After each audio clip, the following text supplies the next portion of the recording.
Hello, skateboarders. Welcome to TSM Live Show Season 6, Episode 2. I'm your host, Tommie Zam. This episode's guests are Boaz Aquino, Darin Cookiehead Jenkins, and music by the Dick Dialers. You guys ready to get this show started? Let's do this. He's a man. Mayonnaise. Manholes. Mannequins. Manicures. Manifesting. Man, cologne ads are weird. This is Dr. Squatch Spray Cologne. High-performance, long-lasting cologne made with natural, sustainably sourced ingredients that let you smell like nature intended. Minus the junk in your average stink spray that could sabotage your swimmers. And stop paying the luxury markups. Oh, it smells like Our cologne will leave you smelling like woodland pine. Rugged. Bold. Masculine. Glacial Falls. Fresh. Energizing. Cool. And Fireside Bourbon. Rich. Woodsy. Warm. Go to drsquatch.com today and join the millions of great-smelling men in the Squatch Nation with Dr. Squatch Cologne. Smell like nature intended.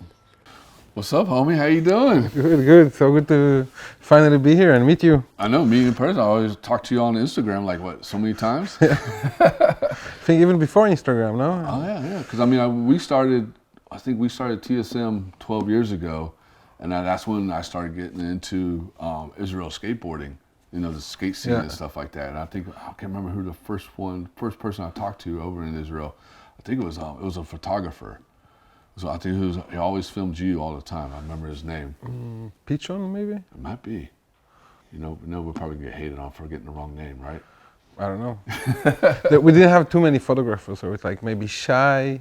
Well, I know he shot a lot of photos with like punk rock music and stuff like that. He was a lot in the heavy metal music, and he was from America. His parents were from America, but I can't remember. Oh, Baranga, maybe? Yes. Wow.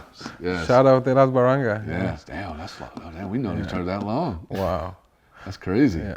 He's like an old OG. I know. So what was it like skateboarding in Israel? So I started in the 80s, 86, I think I got my first skateboard. And do you remember what it was? It was it was called Holly with an H, and it was kind of a yellow knockoff from the East. And I got into it in the first place from watching Back to the Future. Oh, the opening scene. The first one? Yeah, the first one, the opening scene where he's kitching in the back of the truck. Yeah. And I remember as a kid, like 5, 6 years old, being like, wow, this is the coolest thing I ever saw in my life. Like, nothing is as colorful as this thing right now.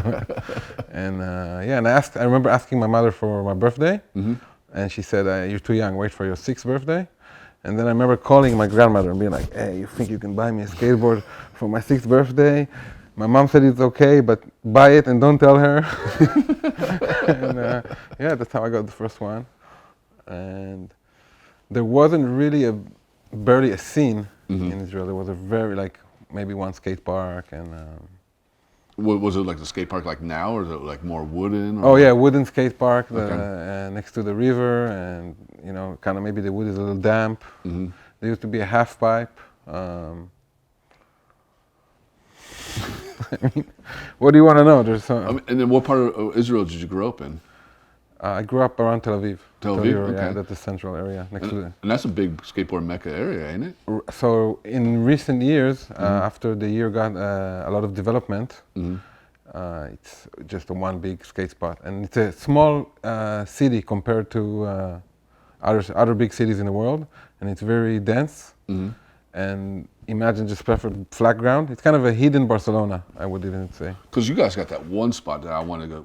If I ever go to Israel, whenever I go to Israel, I want to skate. It's that one was like, it's kind of like the one spot in Barcelona, but they had like all the cement benches and everywhere.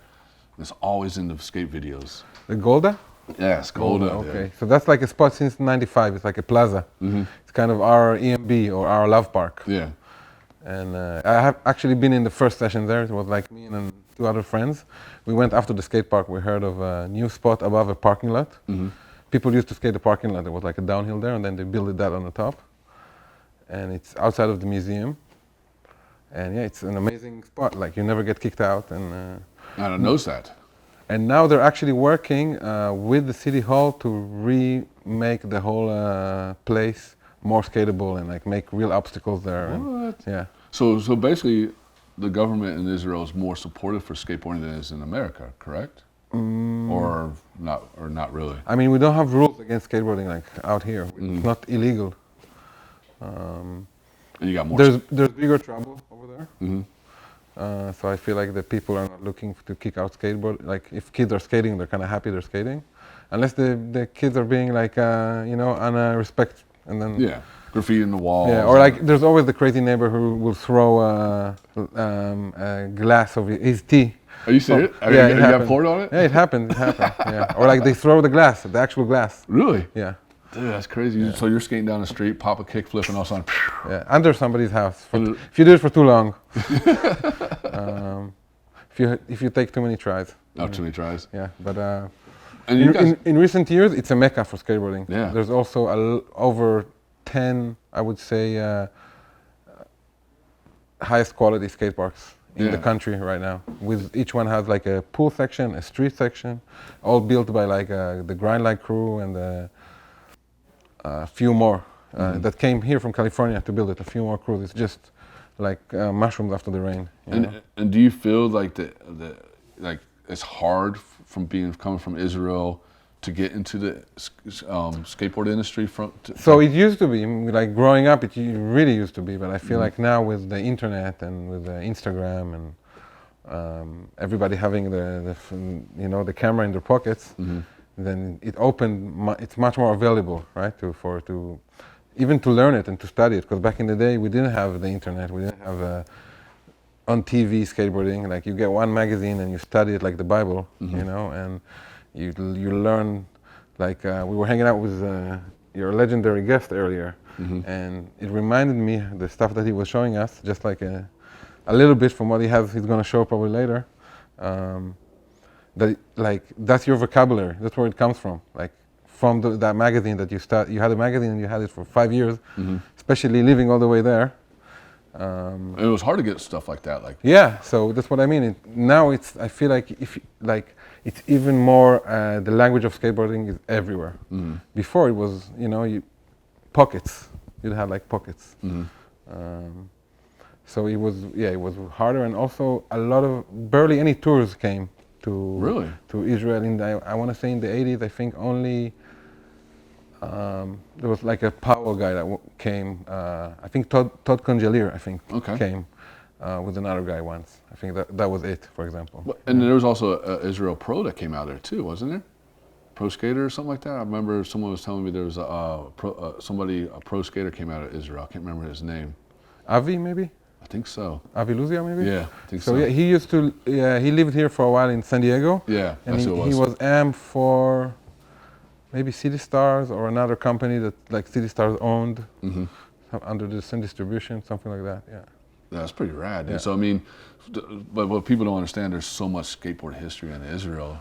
Oh yeah, for sure. I mean, because you guys didn't have like how we have like skate shops and this like that, because you guys had to wait for magazines to come to you. By the time magazines come to you, it's already... Oh, we were like 3 years before, behind always, yeah. So I had a period where I started skating around age 6, and I had a period between, I want to say, age 10 to 11, no, age 11 to 13, that I didn't really skate. Then I went back into skating, and the boards went from being really big and heavy to me it looked like freestyle boards all of a sudden. Popsicle boards. Yeah, and from being a kid that couldn't pop the board, all of a sudden I could do big ollies. And I was like, I had all this new love when I was 13 for skateboarding, like, oh wow, with these new skateboards that the crazy people in America developed, we can jump higher, right? They snap faster, but You're like, not me. But so yeah, that's my experience of like kind of being behind it every time, a little bit. And I, like in my years of skating and being sponsored in Israel and doing events and contests, I really pushed for people to come to tour Israel and come check it from the skateboard point of view, because it's always on the news on other stuff. Yeah, yeah. And there's the reality that you experience, and then there's the reality that you see in the news. And just like being a skateboarder and maybe having a different Different outlook. angle Yeah, on life there, I really wanted other people to come and share like skateboarding there, because you know it's the best. It's a beautiful country. You know what I mean? I mean, I've seen videos from from all you guys. And to me, it's like such a beautiful country, and just to see how skateboarding and talking to you guys, talking to you, and talking to other Israel skaters and stuff, and hearing their experience and them growing up and learning that it's like you said, it's a mini Barcelona. They let you skate.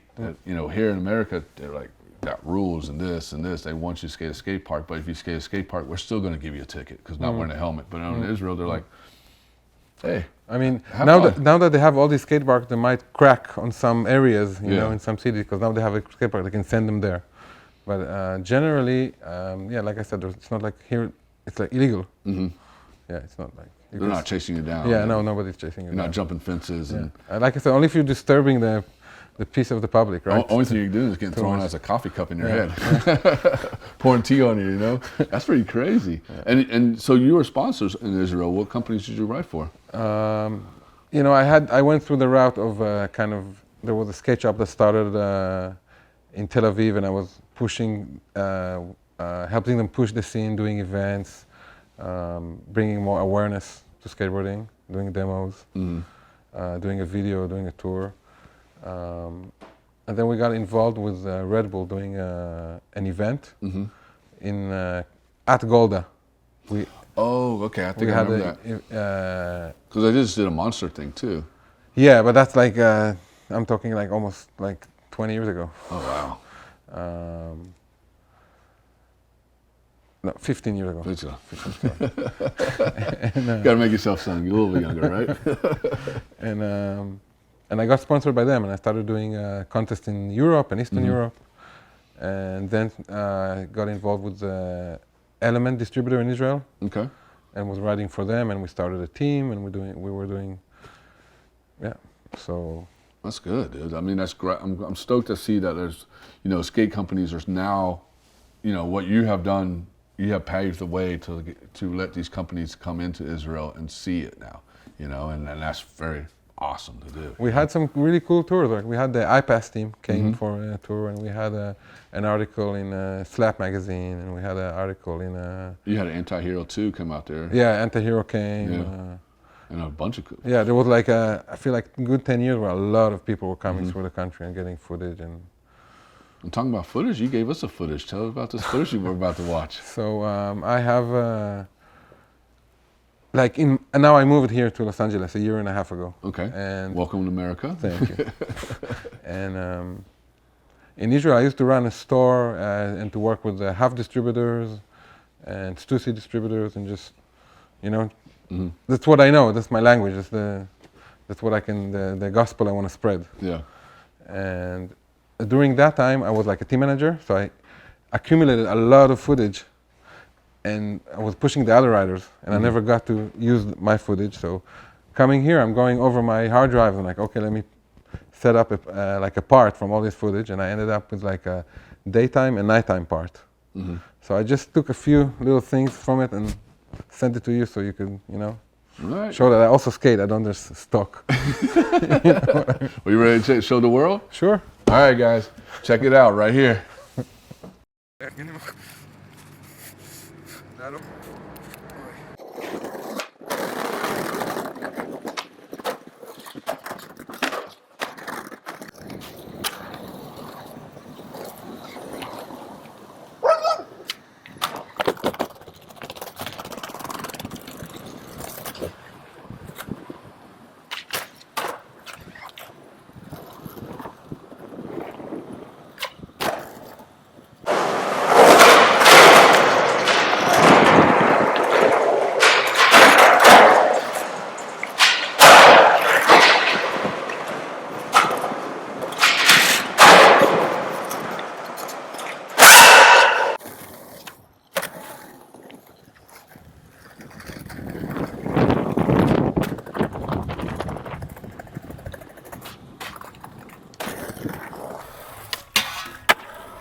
Boaz. That was sick, dude. Thank you. Dude, that was such good stuff, especially the night footage and everything. And that little underground spot, where was that? That little like, what, the cement, was it underneath the bridge or something?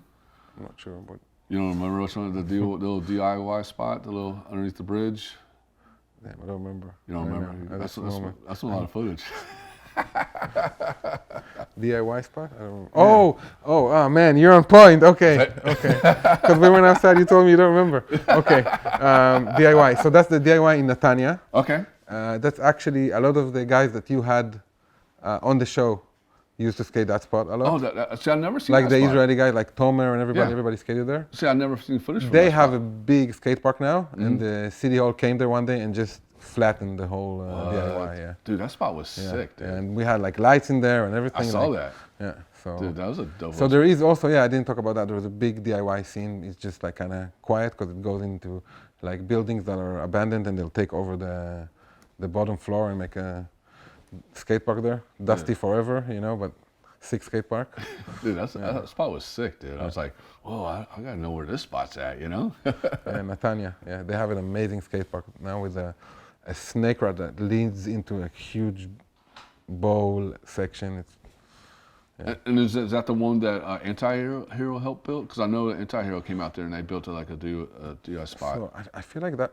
Oh, the DIY spot. Yeah. Yeah, that's one the of same them. one? Yeah, Okay, yeah. okay. Yeah, Oh, not the same one I skated. No, that's a different one. That one is Tel Aviv. The one I skated was in Netanya, Tanya? Okay. which is 40 minutes up the coast. Okay. Yeah. And then, so you say you a year and a half you came to America. So what made you come over here? Or family, friends, what? So I was originally born in California, Okay. in Northern California. My father is from Northern California. He's like Native American, Mexican, Filipino Oh, wow, background. you're a mix of everything. Yeah, That's so, good. And my mother is from Israel. Okay. And when they divorced when I was 2 years old, and she moved back to Israel. Mm-hmm. So I always had this thing in my head that I kind of wanted to come here because all my influences are like, skateboarding and music and all comes from California and this culture here. But I was doing my own thing there, believing in like, maybe I have a calling to push skateboarding in this place that is more, a lot of tragic stuff happens there and not too much of the light, and skateboarding is like a light, in my life at least. Yeah. So I was doing that for a while, but time is rough over there, I gotta say, especially for young people, creative people. And my girlfriend at the time, now my wife, which I met in Tel Aviv, she's originally from Los Angeles, and she was living 10 years in Tel Aviv.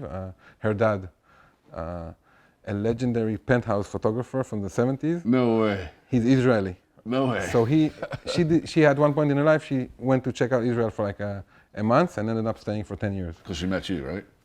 Halfway she met me. But, and she was like, hey, maybe we go back and check that out. Maybe it's nicer over there. You know, like, it's nice here. It's a beautiful vacation in Tel Aviv if you go, but like life is a little hard. Here. Yeah, so we're trying it out here, and we like it right now. And what are you doing here? Are you skating? Or So Shalom Clothing up from Santa Cruz, which I hooked up a few years ago, and they've been hooking me up with like clothes. And they're gonna they want to come down here and do some events soon, and so you're welcome to follow them, Shalom Clothing on Instagram, and look out for their coming events. I think they're gonna do it with you also, something. Yep, June 21st, yeah. Oh yeah, Go Skateboarding Day. Yep, Go Skate Day. And Caravan Skateboards, they started giving me some boards, and I met a crew. Kevin Horn is a filmer and photographer, and he's been working on a VX project. And I ended up kind of getting a part in that video and going out in the weekends with them. That's sick. And like I just turned 42, so the last thing I thought is I'm going to be working on a street part in LA. You didn't expect that at 42, 6 months right? before I moved here, I broke my left foot. Oh shit! In Israel, not skating, house accident. So the last thing I thought was I'll be skating here, Yeah. So that's been happening. Me and my wife had our first child here. Congratulations. So I think we're here to stay, man. You're here for good. Yeah. All right, cool. And then one last thing before we take off. Do you have anything you want to say to the upcoming skaters? you know, the skaters that live in Israel that look up to you, that want to be where you're at now? Anything you want to say? Do you. Do what you want to do, you know. Keep skating, have fun with it. You don't want to be me, do you, you know. Think what I would have done, but do you. If I'm your hero, you know. I don't know, but that's what I say people. Choose a hero and think what he would have done. Don't do what he does, you know? Don't do what I do. Do what he does. Hey, thanks for having me, man. Thank you so much for coming on, brother. Yeah. Thank you so much, man. And hey, stick around because we got the Dick Dialers coming on. Oh, hell yeah. I got their pin right here. You got their pin? Ready. I'm ready for the show. All right, we'll see that pin real quick. Oh, yo, they jam out. Check them out.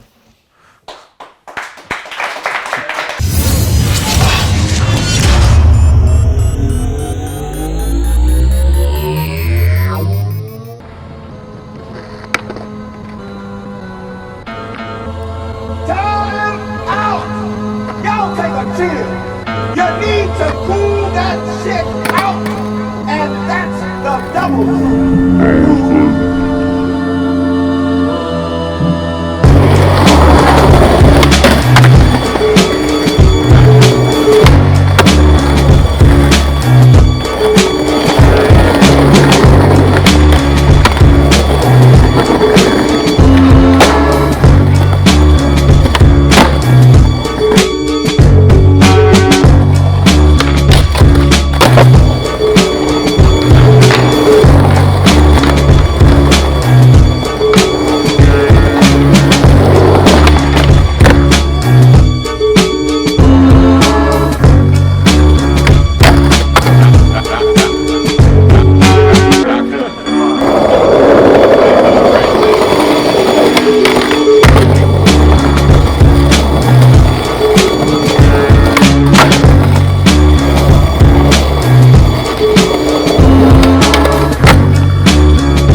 What's up, guys? How you doing? Oh, man, solid. How's it going, man? I'll reach over there a little bit. Well, thank you for coming on the show.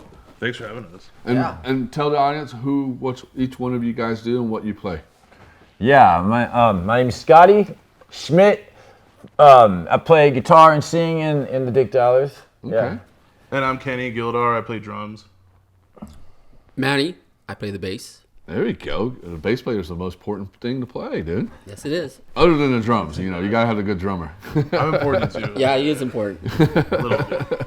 So, how'd you guys come up with the name? I'm very curious about this, man. Like, how'd you guys come up with the Dick Dialers? Well, the aliens kind of brought it to us. It was Really? well, I don't remember exactly, but it had something to do with. Do you want me to say? Yeah, go ahead.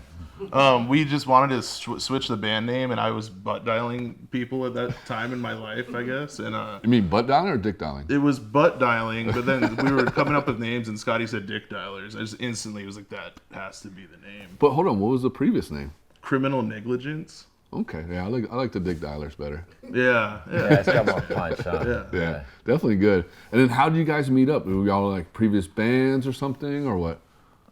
Well, I met Kenny when he first moved out here from Baltimore, and we were playing a little bit, and we just started fucking around, and then we met Manny soon after, and yeah, Craigslist. kinda, We met Manny on Craigslist. yeah, I'm a Craigslist guy, you know. It happens, man. We It didn't get happens. robbed. We just got a bass player. Yeah. So were you like looking up like, hey, we were looking for a bass player. What's going It on? was some funny Craigslist post. Or... Yeah. So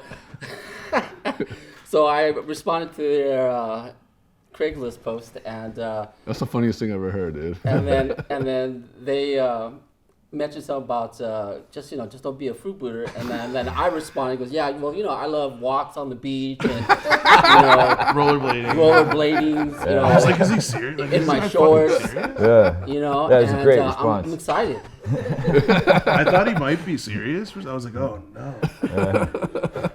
So then we got together and made some music, and here we are. excited. That's rad. We met Manny right when COVID shut everything down. Really? It was crazy. Yeah. So how hard was that for you guys? That was great because he had a garage. Man. You know, he's like, We had something to do. Yeah, so we had to we were able to plug in and and get the cops called a few times. You know, that kind of shit. You know, Cops came a lot of times, like a few times. Even during COVID, Yeah. that's right. COVID They had as well. nothing to do. Signal anyways. Hill Police, man. They're fans. They're Yeah, big and fans. prior to joining these guys, I mean, I started playing bass when I was in my late 20s, early 20s, and then I stopped for decades. And I'm 50 this year. Oh, happy birthday! Thanks. And so I got together with these guys, and because of these guys, I'm getting that feel of loving to play music again. Yeah. And it's like awesome.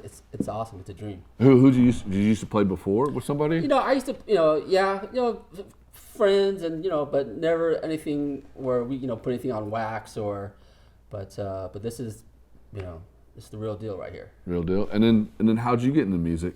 Oh man, I mean, when I was a little kid, like my dad saw Jimi Hendrix play in DC, That's sick. and like he had Led Zeppelin, Black Sabbath. I remember he showed me. I got into Black Sabbath because of Wayne's World soundtrack. And I told him, I was like, Dad, this band Black Sabbath, and he goes, hey, check this out. And he shows me this self-titled Black Sabbath vinyl, and he goes, don't tell kids at school that you have this, because this is like for bad people. And but it Black Sabbath just blew my mind. Jimi Hendrix, Led Zeppelin, and then punk came later. Yeah. Who was your favorite punk band? I mean, if I'm from the DC area, so I have to say Bad Brains. Yeah. I mean, just Bad Brains. the old Bad Brains for you too? Oh, And yeah. what about you? I've got I don't know, man. It's so hard. DOA's probably I've seen them so much. The Big DOA. Boys, Bad Brains definitely up there. Fuck, TSOL. so many bands, I can't say I have a favorite. Aggression. There's plenty of bands I don't like. Which one you don't like? I want to hear All that that. shit that came out in the 90s, man. Not all of it. There's some great shit too. But all that crap that is like that. Nirvana? No, I'm not talking about Nirvana, no. I'm from Seattle. And, Oh, okay, my bad. anyways, I actually saw Nirvana open for DOA when they were like a small band. Yeah. But all that shit, I don't want to offend anyone here, but Guttermouth and all that no, shit. you're not offending me on that. You're not offending me on Well, I that. did this You part. name the bands, man. You're not offending me on- I think my first punk band was actually Agent Orange. Yeah, great. It was when they were, Are great. they were supposed to retire, but they never retired. Yeah. But they dropped out this little small orange record thing. Oh, like a 7-inch or something, maybe. Yeah, that was my first punk, and then after that, then I got into I saw L7, and then I saw Green Day when they first came out before they came Who They Are, and then Face to Face and No Effects, awesome, man. and I think my gnarliest one I seen was Guar. Dude, my mom met the singer of Guar in DC. Oh, really? And he wrote me a thing that says, "To Kenny, die." Did he know that? Did he know about South Park, or did it was just? No, he drew like a little Simpsons character. He saw my mom sitting at the bar, and he just sees this middle-aged suburban mom. Was he hitting on her?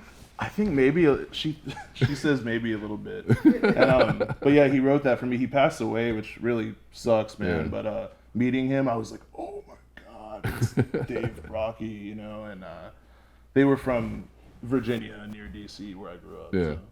And then, so you guys about to play a song. Tell us about the song you guys about to play.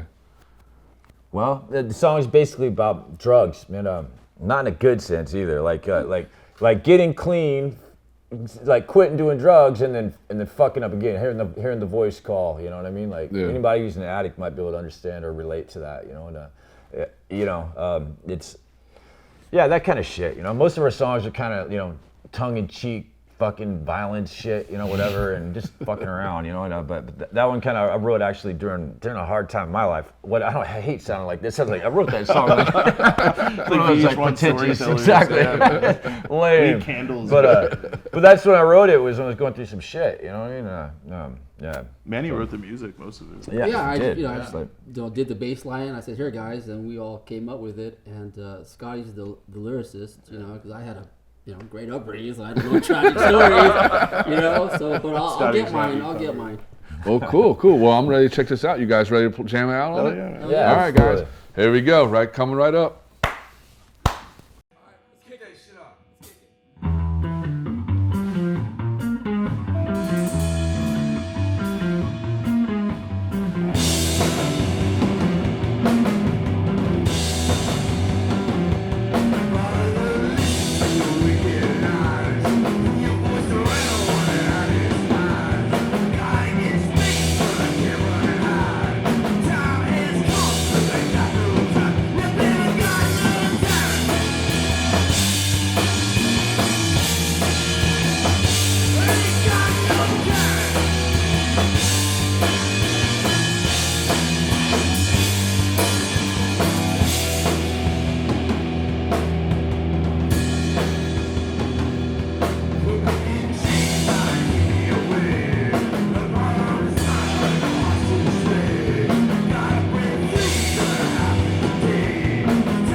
Thank you. Dude, that was fucking sick, dude.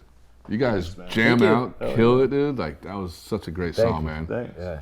And you got a book, dude. Yes. Tell us about this book right here. Here, I'll let you hold Well, it. all right, yeah. It's called Burden of Concrete by William S. Hayes. It's a long story of how that's my birth name. I go by Scotty. But yeah, this is my book. It's a memoir. I wrote it over the course of a few years, and it was put out by Punk Hostage Press. Jack Grisham, TSL, edited it. We sat together, went through it, and tightened it up. And yeah, it's basically a story of my upbringing, and but like incarceration, being in the system, which was fucking hell, and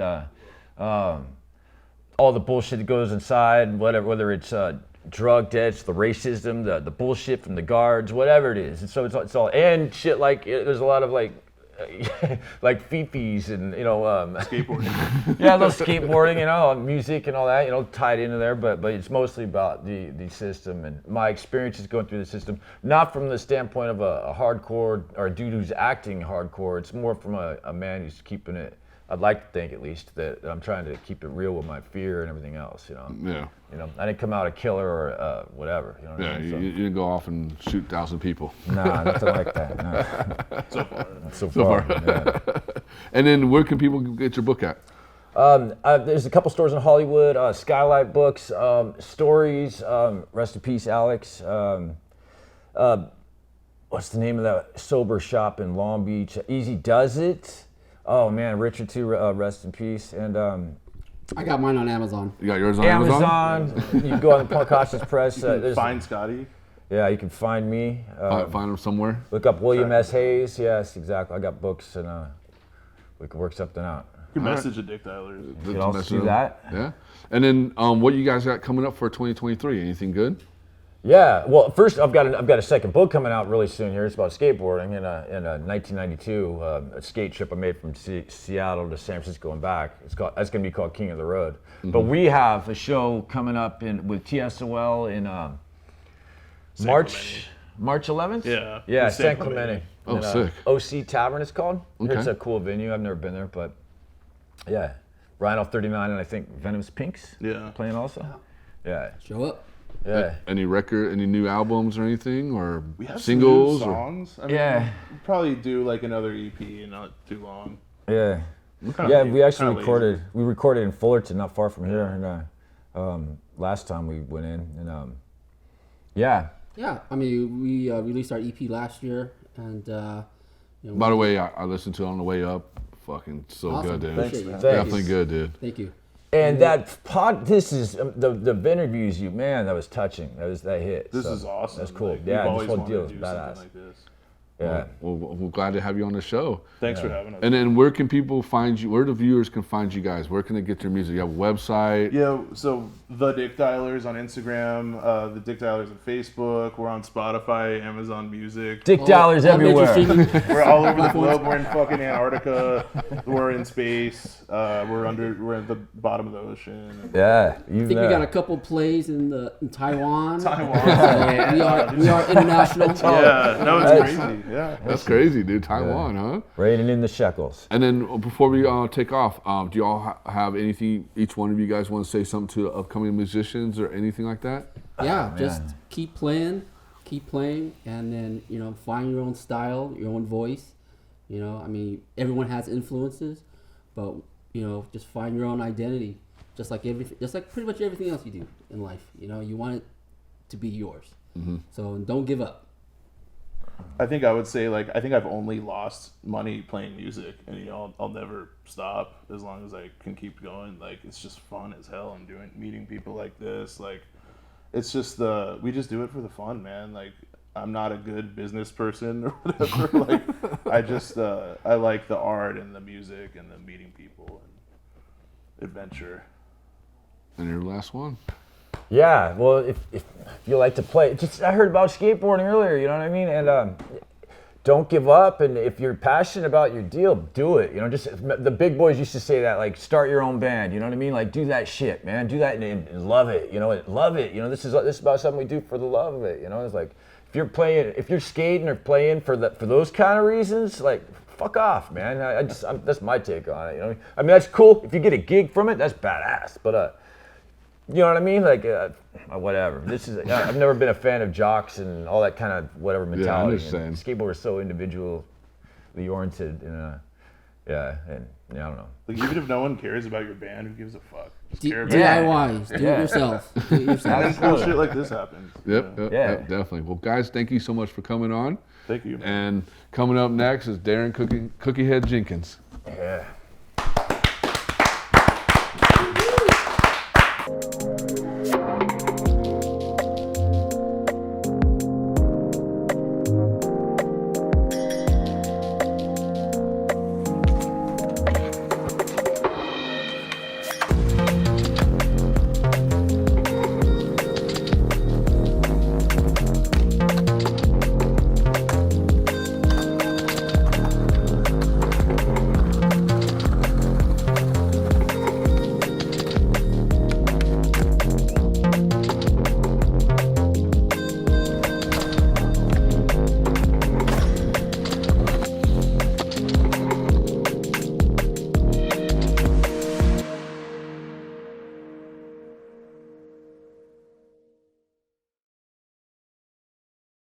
What's up, Darin? How you doing? What's dude? up, man? Cheers, baby. Cheers, man. Yeah. Cheers.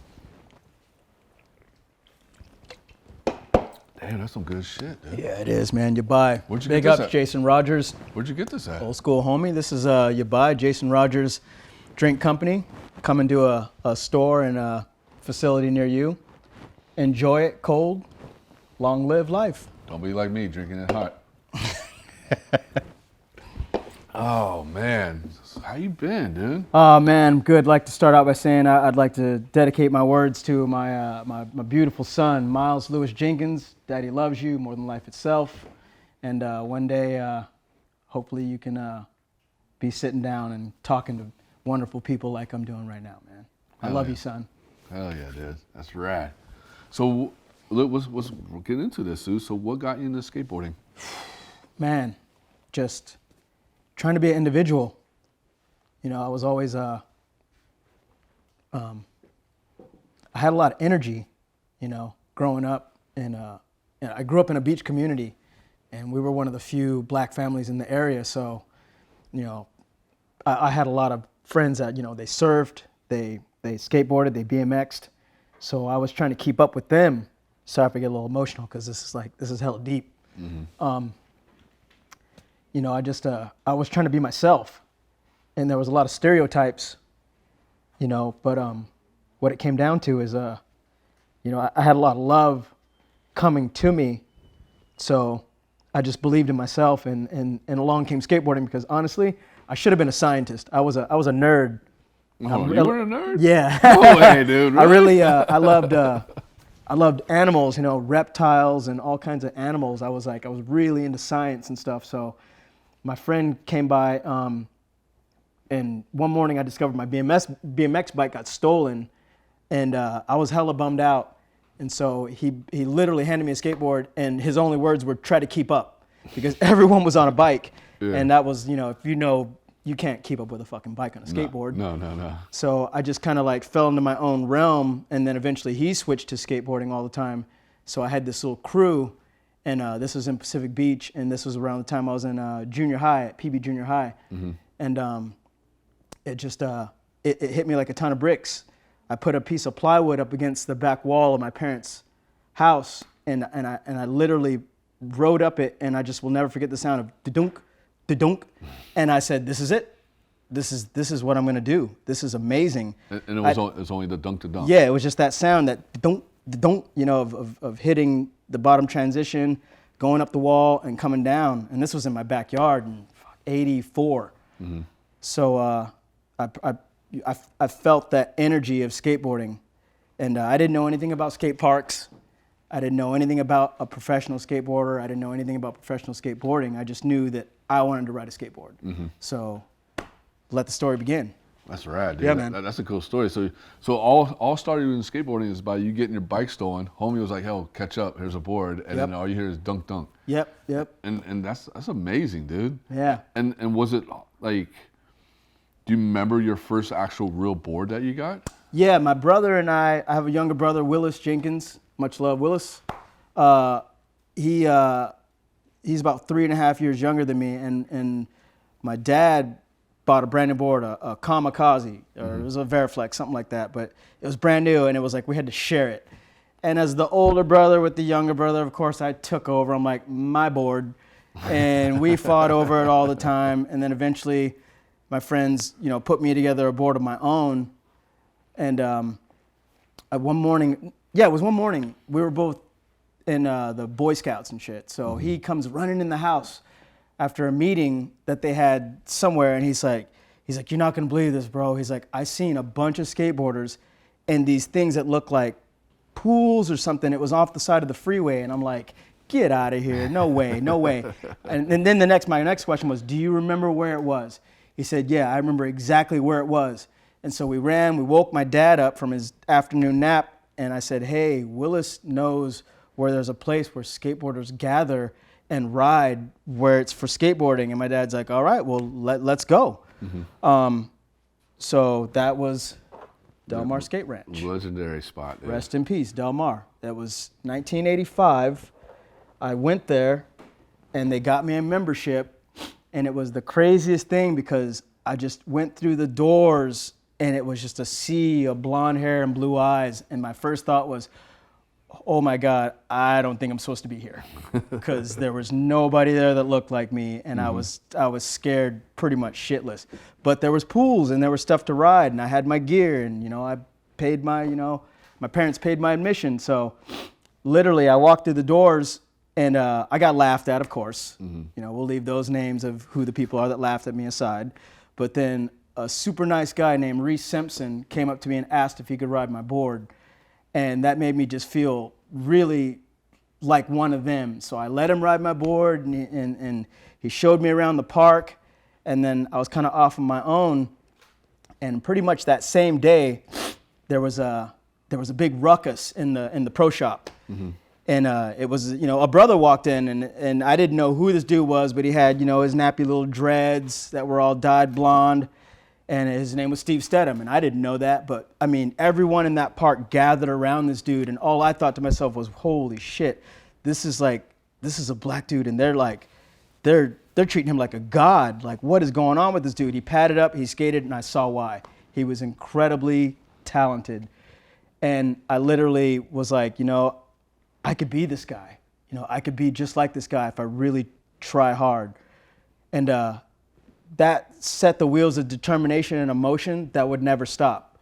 So, like I said, let the story continue. Yeah, and so he was the guy that you looked up to. Yeah, basically. I was too afraid to go up to him because he, like I said, he was like a demigod to these people. He was like, he had a big crowd around him, and I was afraid of the dude. Like, oh, like shit, like this guy's dope. You never shook his hand? No, I never met him. I just watched from a distance, and I just, in my head, I was like, you were just studying him, huh? Yeah, I can be this dude, if I really try.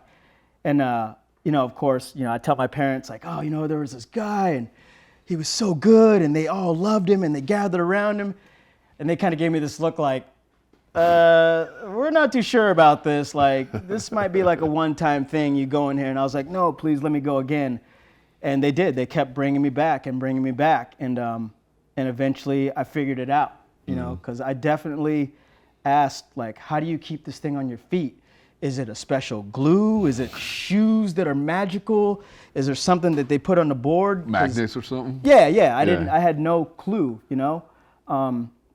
because the stuff I was seeing was so dynamic. And then, like I said, once I figured it out, it was game over. And that's actually where I met you, Jason Rogers. Cheers to you, my man. Yeah. We didn't know anything. We were actually inside of a pool because we didn't know how to drop in. And we both talked each other into dropping in. And that was the orange tile pool, this little peanut bowl that was aside from the main keyhole, which was the big battleground where all the competitions and all the good dudes rode there. So we learned to drop in together, and to this day, knock on wood, I've never fallen dropping in. I made my first drop in, and I've always made my drop ins. You hear that, guys? You hear that? Always. It was all about bending those knees. And then I didn't see him for a long time. My parents, we moved from Pacific Beach. We moved about 5 miles inland. And I'm riding my bike down the street one day because I was like, this neighborhood sucks. I got to get back to the beach. What neighborhood was that? This was in, it was kind of near Terrasana. It was a place called Serra Mesa. Serra Mesa, yeah. Yeah, 5 miles in from the beach. And basically, I'm riding my bike. I got my skateboard on my backpack. And I passed by a 7-Eleven. I see a group of skaters. I kind of veered over there. And, man, I don't know if it was just a sign of fate, but the dude recognized me. He's like, I know you. I was like, you don't know me. I just moved here. He's like, we skate Del Mar together, and we learned how to drop in the pool. And I went, oh, shit, Jason. So we became friends, even tighter, and now we lived in the same neighborhood. Mm-hmm. So we had a tight crew about, God, there was probably maybe, a dozen of us. And, about 5 of us ended up making it to the pros, man. That was real. We went through the whole NSA amateur competition together, learning, struggling, getting our first sponsorships. And I was actually a little jealous because he got sponsored by Stedham, who, when I was like, I was always telling him, like, oh man, I used to look up to this guy, and now you ride for him. Like, damn, I want to get on, but they weren't putting me on because I wasn't good enough yet. Yeah. And Linda Vista Skate Park was there, and there were San Diego legends like Peter Hewitt, and a handful of other dudes. And I mean, as a young kid, Peter was legendary. He was riding for Hosoi, which was huge back then. And so hanging out with that group of little firecrackers, you can't help but get better. Yeah. So I eventually got a shop sponsor, and the last... What was the shop? It was Skate Systems. Okay. They put me on the list and let me enter the contest under their label. And I ended up getting, I think, second, but everyone said I should have won, which is cool. I appreciate that. But I was a little bummed out. I had my trophy. I'm walking back to the car with my mom, and I get in the car. I shut the door, and I kind of teared up. I was like, all my friends are sponsored. I'm just not good enough. And as I'm finishing that sentence, there's a knock on the car window. And I look over, and it's this dude. I don't know who this dude is. Mm-hmm. And it ended up being Sarge Carter from Tracker Trucks. Shit, dude. And I opened the door, and I'm like, what's up? And he said, I saw your runs. Would you be interested in riding Tracker Trucks? And I was like, I looked at my mom. She looked at me. I looked at him. I said, sure. I was like, that's awesome. I told mom, I'm like, I know what Tracker Trucks are. They're a skateboard company. This is legit. Mm-hmm. So he got my address, and that week I got a box of trucks, and I was truly inspired, and basically, I think within 2 weeks, the 8th Street video, Shackle Me Not, was finishing up the filming, and I was skating with those guys at Linda Vista, and I mean, I was giving it my all. I was still kind of a nobody, but I was showing out, and Mike Ternasky and Tony Magnuson, they noticed me, and they said a few words to me. But it was nothing like official. And then Alfonso Rawls, bless your heart, he said some words to him, and they ended up, giving me like a shot. Mm-hmm. So they sent me some boards and let me get some clips in after Shock Me Not was Hocus Pocus. Yeah. And I ended up busting out in Hocus Pocus. I did the Stale 5. I did some other stuff. Madonnas and stuff. Yeah. I did some Madonnas and finger flips. And I remember that. And the funny thing with that is, like, we were there. There was about 4 of us filming, myself, Jason, and a couple other heads. And we kind of had this thought that, like, okay, the guys are here. We're going to have all day to film. Like, we can just kick back and let it, flow. It wasn't and like that. No, it was Mike Ternasky. He looked at us and he giggled. He's like, guys, you got 30 minutes. And we were like, shit, we got 30 minutes. And everything that we did in that video happened in 30 minutes, man. Damn, see, I didn't know that, dude. That's fucking awesome, dude. We let it all hang out, man. That's fucking badass. Yep, rest in peace, MT. Yep. And then I'm going to go back a little bit. So do you remember, your actual first contest? Yes. You skated? Yes, I do. It was an NSA amateur contest. It was at Oceanside Pier. And I'll never forget, my dad bought me and my brother a box of donuts. So me and my brother were scarfing down donuts.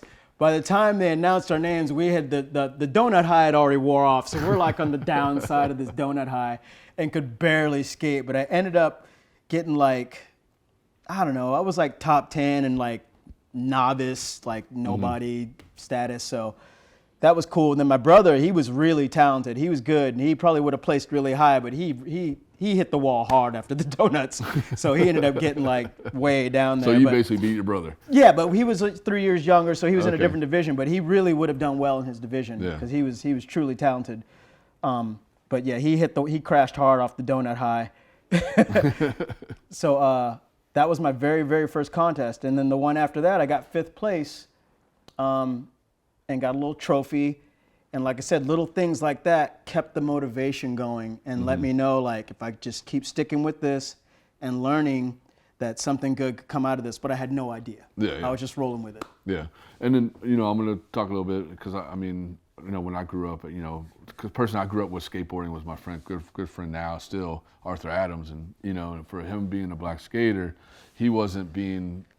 He would never go to school or walk around looking like a skateboarder, would never talk about skateboarding or anything because he would be made fun of. Did you have that same thing happen when you were growing up, or was it different? No, I did encounter some instances where, I got chased around and I got made fun of.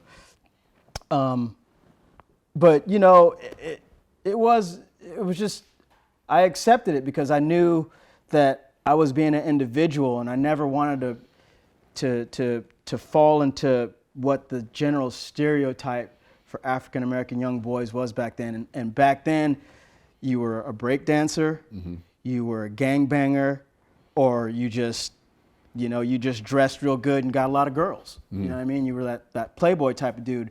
And I always had a nappy little fro. They always made fun of me. I never had the Jerry curl juice or the spray or nothing like that. I didn't want to do that. And so I had my share of battles, but how you like me now? You know what I mean? It's But look what it made you. It made you a strong person, who you are. You know what I mean? You have footprinted yourself into skateboarding. You know what I mean? If that didn't happen, you wouldn't be where you're at now. Yes, true statement. True statement. And so I mean, and a lot of people look up to you. I mean, even today, people know, like, oh, you got Cookiehead Jenkins on the show? That's still hard to believe, man. Thank you people all for the love, man. It's still... People hyped on it, I'm still a fan of skateboarding. I'm still that little kid from '85, believe it or not. That's hella awkward, but I just keep going because I got that fire, man. I'm an Aries, Same with Tony Hawk, man. We got the drive. We just keep on driving, man. And I've always been curious, how'd you get the name Cookiehead? Okay. There was a movie, Hollywood Shuffle. It came out in 1987. It was produced by Robert Townsend, and he made this movie guerrilla style. He didn't get any support from mainstream Hollywood. He maxed out his own credit cards. He borrowed money from friends and family, and it was the funniest movie ever. And so every time my friends would come stay the night, I would put on Hollywood Shuffle. We would watch that movie like religiously. And there was a character, a breakdancer, who his name was Cookiehead Jenkins, and he was so-called the world's best breakdancer. But then there was another crew that hated him, and it was Jerry Curl, the dudes that sprayed all the juice. So they ended up killing Cookiehead, his sister hired a detective to figure out the whole thing. And so Alfonso Rawls stayed the night at my house one night, and he just loved that shit. He was always calling me Cookiehead after that. And so was Jason Rogers. They were Cookiehead. His last name was Jenkins, so it was by default. I'm fucking Cookiehead Jenkins. So we were at an 8th Street team dinner one night, and it was like, everybody, Matt Hensley, all the Danny, Tony, Mike, all the main riders were all at the dinner table. And there was a silence that came over the table, and of all the things to be said, Alpha's at the other end. He goes, "Yo, Cookiehead, pass the salt." And everyone just dropped their utensils, looked at me, and they're like, "What the hell did he just call you?" And so the story had to be told, and it stuck from that point on. But Jason Rogers did call me Cookiehead a lot before that, just to clear the air. But Alf put it on blast, and then from that point on, it was stuck. And do you feel that, like, having Jason and Alf in your life, that helped you push more into skateboarding? Oh, hell yeah, because Jason was super talented. He won the amateur finals. He got second in vert, and he won mini ramp. and we were best friends. And so I was like, there was like this underlying competition. I was always trying to keep up with him, but he was super talented, and I was always learning shit the hard way. I would always take a slam. Let me repeat that. Take a slam. But not fall off a drop in. No, but never fell in the drop in. But just in learning the process, shit came so easy to him. And eventually I would learn. And that's just how it was. And then, of course, Alfonso being, he was Asian and black. And to me, Alf was a positive influence on myself because he represented pretty much the same where I came from, Alf was a good dude, and Alfonso was incredibly talented. Yeah, I mean, it was from fashion to skateboarding. Exactly. I don't know if many people know, but it was like when it came down to it was Alfonso, Danny Way. Those dudes could go trick for trick, and most of the time, Danny would get the props because he was the young phenom coming up, and he was a big threat to all the new pros. But Alfonso was right there, trick for trick with him, man. I swear. And he also had a lot of artistic talent, so he got used in a lot of ways by H Street that were very beneficial to them. Whereas I was just, your basic soldier out there, just kind of, trying to throw it down. And when you got on H Street to realize that you're riding with like people like Ron Allen and Matt Hensley, yes, and names just on and on and on. Were you nervous? Like, what was your first thought when they were like, "Hey, we're gonna put you on A Street"? I wanted to not let him down.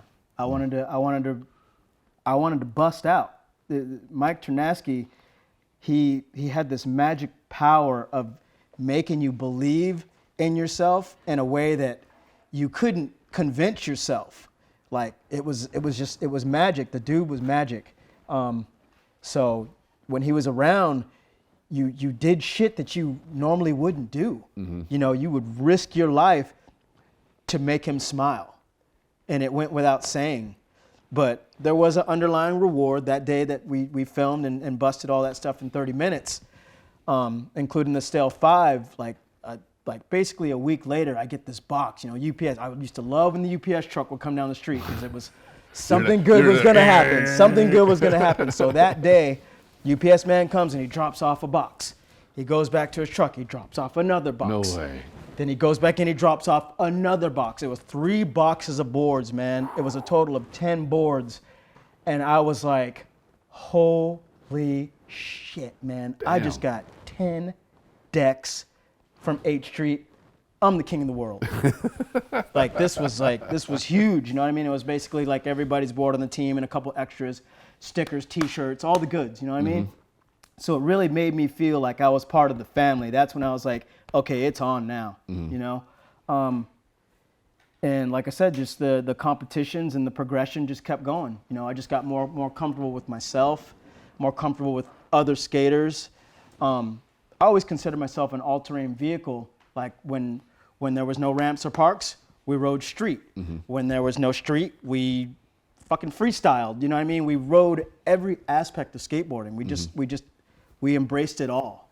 So that's pretty rad, dude. Yeah, it was pretty cool, man. I mean, come home and you see like 3 boxes getting dropped off from your house. I mean, it was big time. Your mom was probably like, "I'm not buying any shit anymore." Yeah, oh yeah. By then I think they were more she was like, worried about me. You're good. Don't even worry about boards anymore. Yeah, I think they were worried about me because I was in my room. I had punk rock music blaring, and she'd crack my door open and be like, "Oh my God, what's happening to my son? Like, is he okay? Love you, Mom. I turned out okay." Jackie Jenkins, that's Mom Dukes. What kind of punk music were you listening to? I was listening to Suicidal Tendencies. Okay. So if you can imagine a young black mother opening the door and the first thing she hears is, "I saw your mommy and your mom is dead." She's like, "Oh my God." I saw her lying in a pool of red, and all I wanted was a Pepsi, shit like that, and these guys and the drums and the guitars and I'd have it shit she's like this, oh my gosh. Yeah, she gave it a because I was, she took us to church every Sunday. I wore my church clothes and I was a good kid. But when you're at church, you're thinking in your head like, I want to go skate. Of course, yeah. Every time we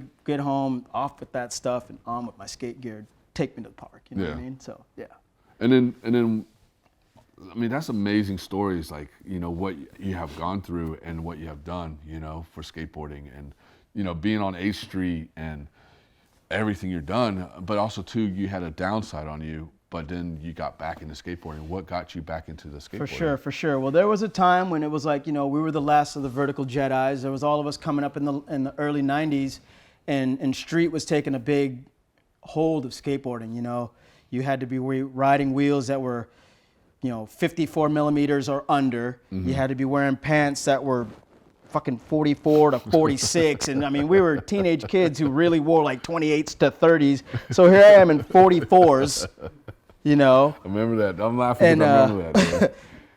and it just kind of, I didn't feel like that was where my heart was, even though I loved it. It was skating, and I did what I did. I did my handrails and did my double kick flips and all that stuff. But my heart was really with transition skating, so that wasn't acceptable. So I kind of faded out for a couple years, and I really denounced skateboarding, and it hurt me real bad because I was hanging out with a pretty derelict crew of dudes, and they would ask me, they're like, "We heard you used to skate." I'm like, "Yeah, I used to skateboard," stuff like that. And then one night I'm at home, and the phone rings, and it couldn't have been a worse phone call to get. It was Alfonso called me up, and he's like, "Man, I got some bad news. Are you sitting down?" I said, "Yeah, man, I'm sitting down." He said, "Man, Ternasky's dead." And I said, "What?" He said, "Yeah, man, he just died today." And I was like, "Dude, he's in his 20s. I'm like, "What are you talking about?" He's like, "He got hit. He was in a car accident, and he's dead, man." He said, "You got to come back." He said, the funeral services are happening. You got to come back. And I did, and Colin McKay, and this is when the big separation of H Street into Plan B, the big separation. So it was Danny Way, Colin McKay, and a few other heads, and they had the Plan B ramp, and they literally every day they made me skate. And I remember I had a calendar, and starting January 1st of that year, I marked every day. I skated 363 days out of 365. Holy shit. I was sick 2 days with the flu, which I didn't skate. But that was like my comeback, and I dedicated like everything that he made me feel. I just brought it out, and I've never been off of a skateboard since. Hell yeah, dude. Never been off one since. Hell yes. Thank you. Thank you. And you got some skate history for Oh us. Tell us about the So skate let me history. bust out right here. Yeah, This is tell us a little story about this. So this has never been open, right? This is the briefcase, all right? I keep this. I have a big safe where I keep a lot of sacred memorabilia. So today is the day that the world gets to see the briefcase, man. In here. I feel honored on this. Oh yeah, thank you. So in here was the very first Thrasher magazine I ever got in my life. I was in junior high, and my friend Jim Gingrey, who's an awesome individual, he was the best skater in the Pacific Beach area at the time. I believe he handed me a magazine, which was this one right here, and he said, "Take this home and check it out."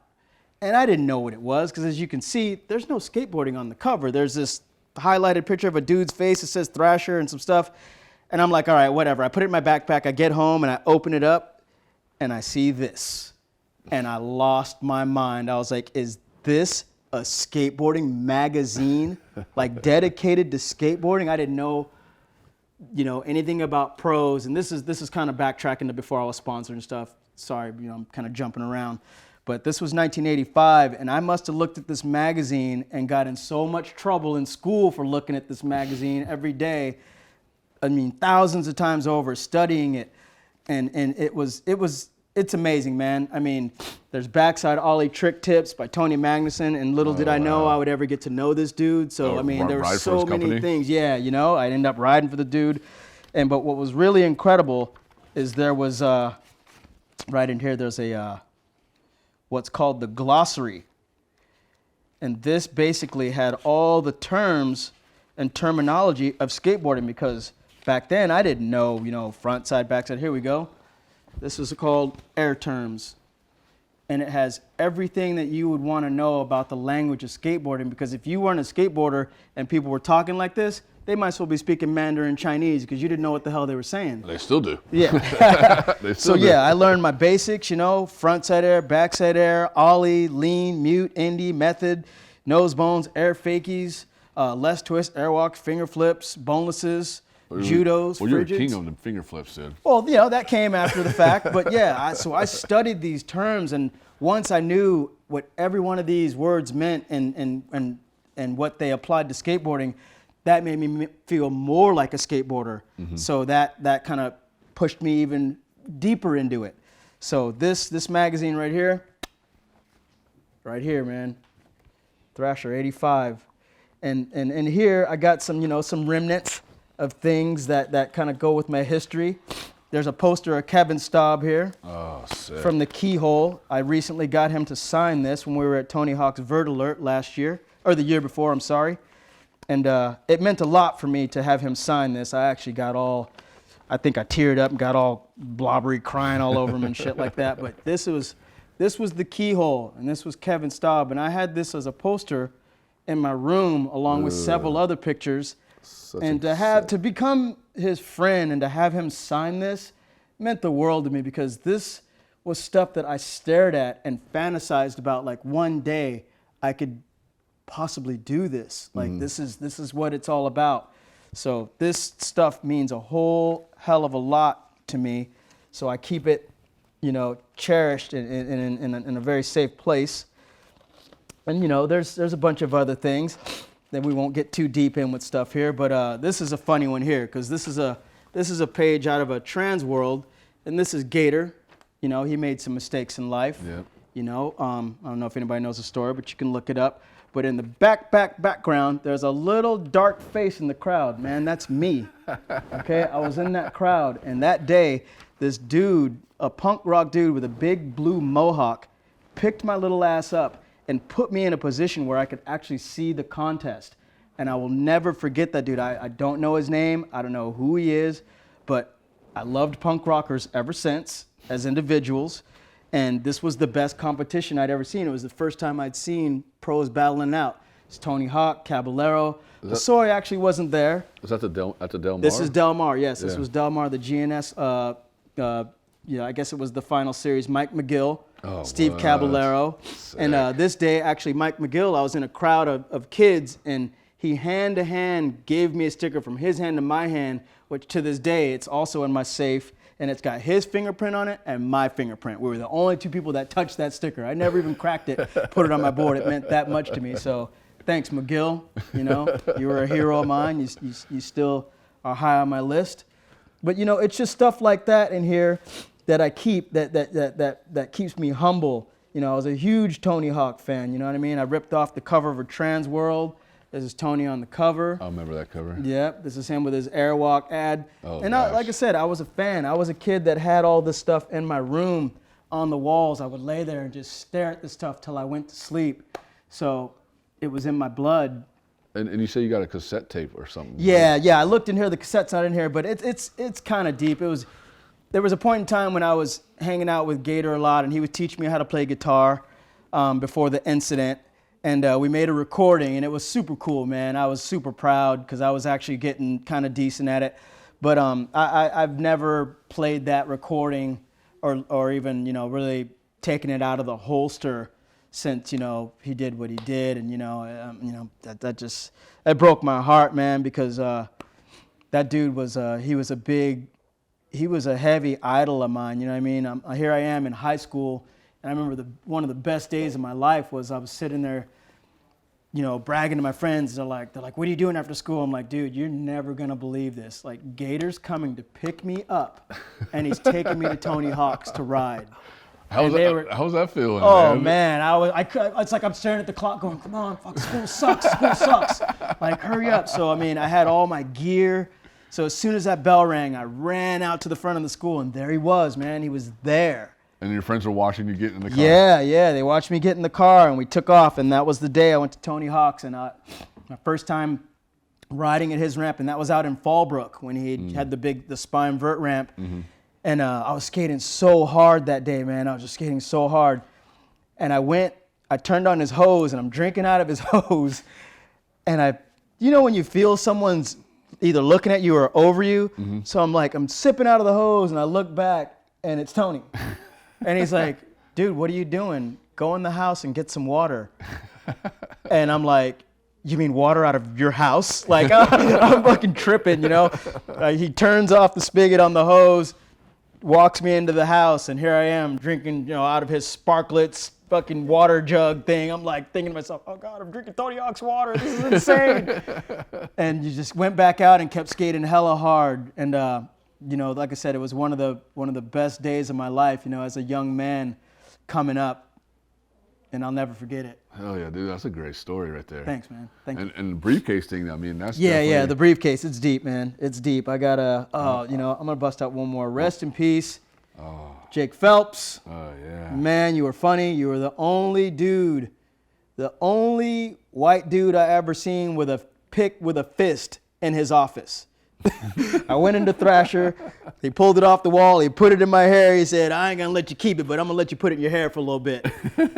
And this was his board on pocket pistols. Oh, man. And I'm not sure who shot this photo, but I was giving it my all at a pool shoot, and I was riding his board. Oh, man. But, you know, it broke my heart that he passed away. Yeah, we lost a lot of soldiers. Yeah, man. we did. We lost a lot of soldiers. And, you know, so like I said, this briefcase has a lot of memories, a lot of special things that, you know, this compromised a lot of dreams coming true. Things you couldn't, if you would have told me about half the shit in here, I would look at you and go, you're crazy, no way. Or skating with people that you Exactly. You know, Tony Hawk. And, places I've been, people I met. It's like I gotta remember, man, I'm a fan to this day, so I get weirded out a little bit, but I love skateboarding, man. Yeah, it's just in your blood, you know what I mean? Yeah. And one last question before we take off, or two more questions before we take off. Okay. What has skateboarding taught you?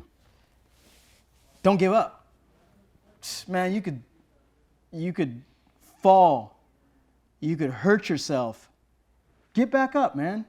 Keep going. Keep trying. You're going to be a better person. Oh, yeah. And then the last question, what can you say to the upcoming skaters, the skaters that want to be pro or whatever they want to do in skateboarding? Don't get in it to be pro. Don't. Do what you want to do. Have fun. Let it come. Because if you pursue skateboarding for the fame, for the glory, for the money, it's going to break your heart, man. It's going to eat you up and it's going to spit you out because there's somebody new right behind you.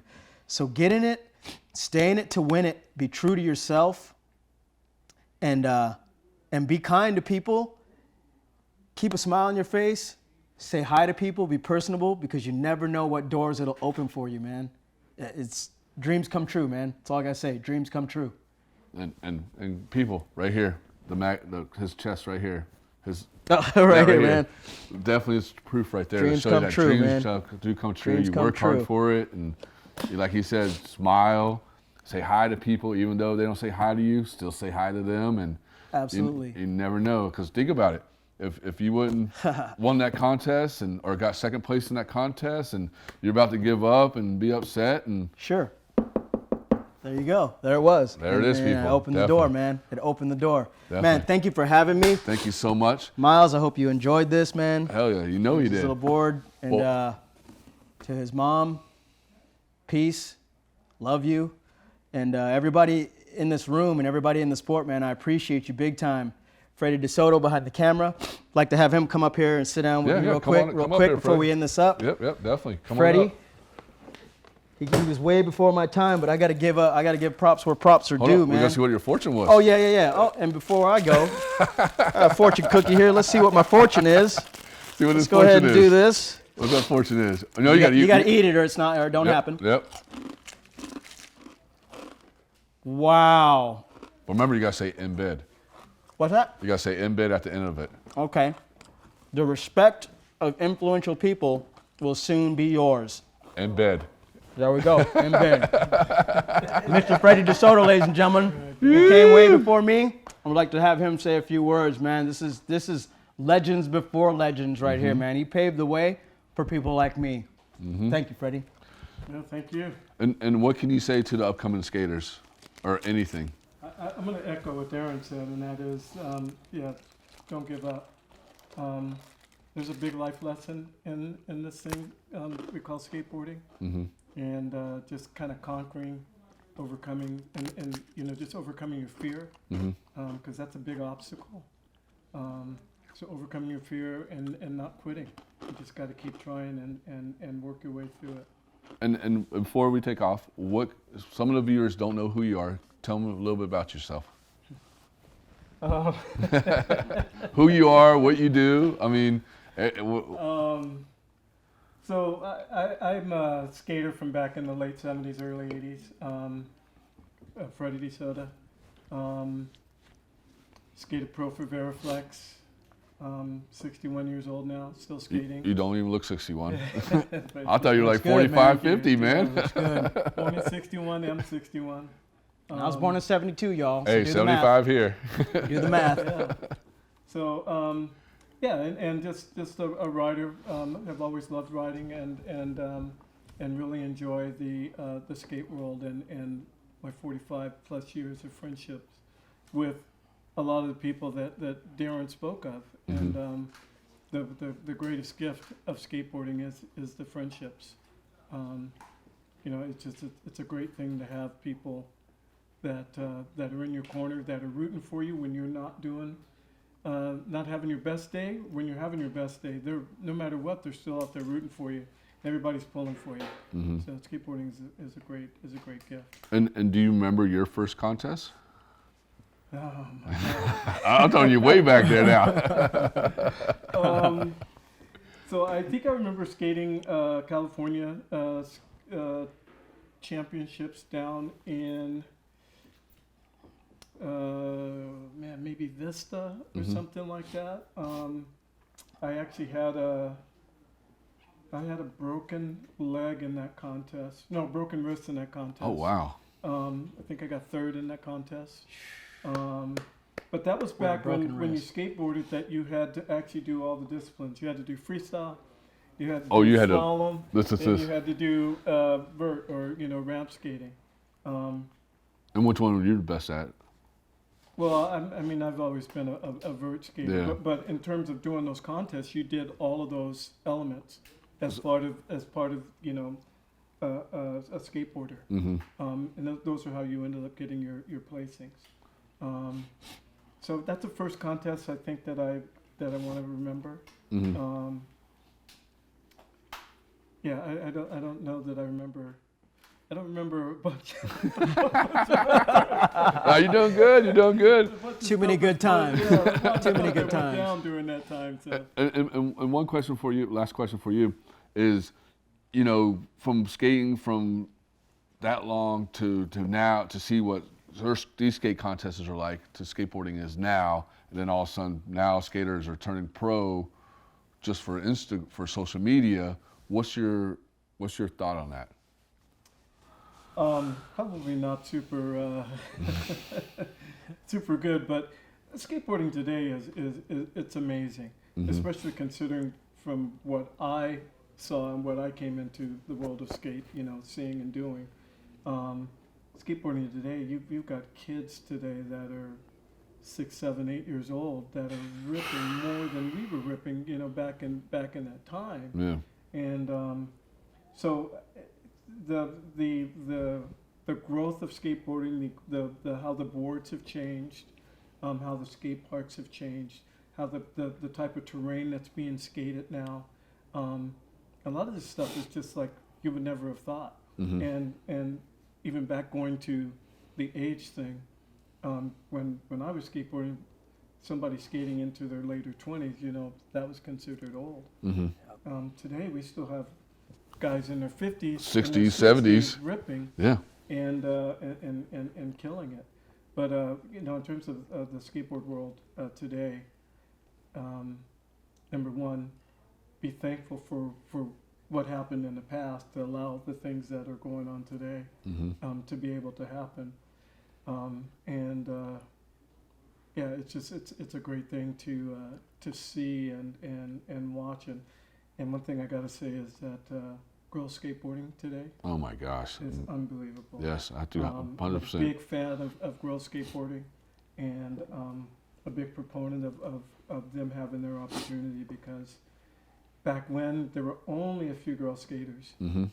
I actually happened to be a teammate of a girl skater at the time who was the best skater in the world. Her name was Patty Hoffman, an incredible skater. Today, there are some really good skaters. I mentor a girl. She just turned 13, and I'm hoping to be able to take her to Egypt next year, because Egypt has a little bit of a skate scene, and I would love to get her to go, to a country like that where women in sports is not really a big thing, and let them see, hey, you guys can do this too. So yeah,